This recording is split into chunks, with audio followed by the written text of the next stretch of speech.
No More Heroes, an anime-esque open-world action game for the Nintendo Wii created by Grasshopper Manufacture, a guy named Travis Touchdown is roped into a series of battles to become the #1 ranked assassin.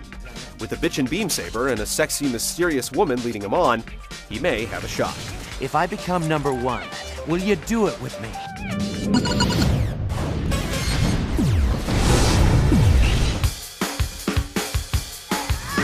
On your hit list are some of the most twisted and deadly individuals you've ever seen. These bad guys and girls are packing some serious heat, and each battle is a unique challenge. Of course, you have to get to them first. Most assassins employ an army of goons, and you'll have to overcome whatever the stage will throw at you before getting close enough to your target to land the killing blow. Things start off fairly straightforward. Kill lackeys, unlock door, kill more lackeys. But both the stages and the ranked assassins at the end of the path get more creative as you go along. No More Heroes will definitely surprise you. If challenge had a taste, you'd be quite delicious. After your first kill, you'll find that you have to pay to play if you want to rank up as an assassin.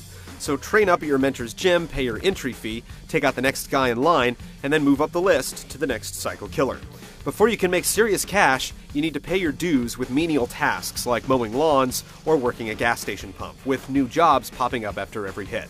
They're only mildly amusing, but you'll get a small cash reward and you'll get recommended for lucrative assassination missions that test your killing aptitude with timed challenges. If you manage to accumulate some extra dough, you'll want to drop in on the foxy Dr. Naomi to shop for useful beam saber upgrades. While just about all the action takes place after you've stepped on an icon, and you take on assassinations in a linear order, you do have some freedom. Digging up lawns for buried chump change is only for the obsessive-compulsive, but you may want to bang on dumpsters you come across and search for otaku t-shirts and loot. Yes! Searching for hidden lollikoff balls pays off, since you can give them to a bald barfly named Lollikoff, in exchange for useful abilities. Back at your apartment, you can soak up a relaxing bass groove, switch up your wardrobe, watch tapes of wrestling matches from the video store to pick up new techniques, or just hang out with your adorable cat Jean. It's not the most exciting city ever, but there's enough to do to justify the free-roaming aspect.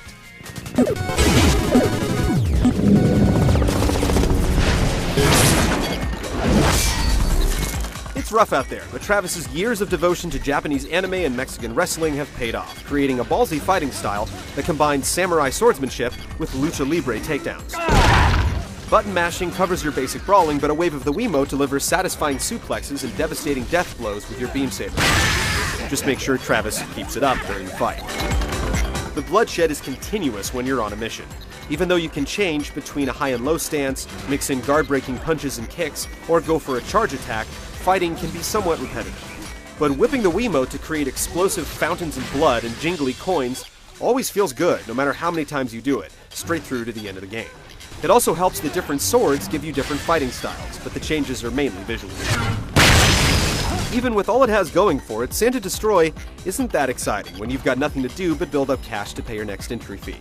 There are a lot of side missions to take on as you progress through the game, but they're often short, confined to small areas, and always retread old ground. Since every mission is in an isolated area, the city is more of a hub and chill-out spot. Nothing exciting will happen without your stepping on an icon to trigger it, so jetting around on your bike for fun is your only option for screwing around free time.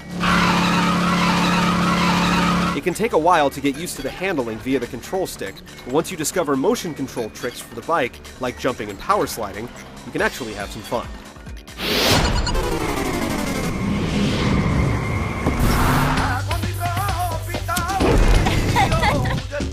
No More Heroes gives the finger to complexity and realism, going for simplicity and style and scoring pretty big.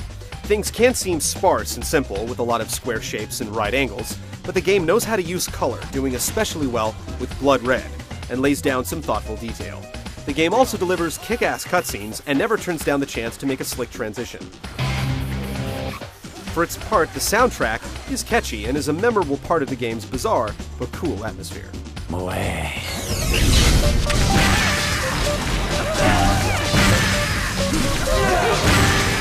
Super concentrated style and constant action make No More Heroes an unmistakable original for the Wii. The game boldly wears both its heart and its punk rock attitude on its sleeve, and manages a totally playable action control scheme for the Wii that uses the Wiimote without abusing it. The game covers a narrow range and could definitely push farther with its open-world concept, but the killer vibe and amazing moments make this heroic effort worth checking out. You're a bad girl.